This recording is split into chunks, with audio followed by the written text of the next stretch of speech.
राज्यात मागील 3 दिवसांमध्ये 2 आमदारांच्या वाहनांवर हल्ले झाले आहेत। सत्ताधारी आमदार अमोल मिटकरी आणि राष्ट्रवादी शरद पवार गटाचे आमदार जितेंद्र आव्हाड यांच्या वाहनांवर झालेले हल्ले हे पुरोगामी महाराष्ट्रासाठी अशोभनीय आणि निषेधार्ह आहेत।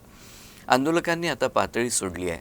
आंदोलनं ही प्रतिकात्मक स्वरूपात व्हायला पाहिजे आणि आमदारांनी सुद्धा विचार करून बोलायला पाहिजे, अशी प्रतिक्रिया भाजप आमदार डॉक्टर संजय कुटे आणि खामगाव विधानसभा मतदारसंघाचे भारतीय जनता पक्षाचे आमदार ॲडव्होकेट आकाश पुणकर यांनी दिल्या आहेत।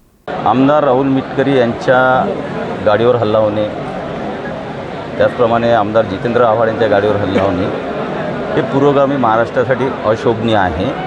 परंतु आमदारांनी सुद्धा बोलताना विचार केला पाहिजे, एवढंच माझं मत आहे। नाही, ॲक्च्युअलमध्ये बघितलं तर असे हल्ले व्हायला नको, पण माझं असं म्हणणं आहे की थोडंसं जे आंदोलनाचे आता प्रकार व्हायला लागलेले आहे ते कुठेतरी म्हणजे पातळी सोडून हे आंदोलन व्हायला लागलेले। तुम्ही आंदोलन प्रतिकात्मक केलं पाहिजे, तुमच्या विचारांनी ते जे म्हणजे विचार प्रकट केले पाहिजे। गाड्या फोडून त्यांच्यावर हल्ले करून काही साध्य होत असेल तर निश्चित त्या आंदोलकांना जर आनंद होत असेल तर अशा मानसिक विकृत आंदोलकांनी करावे।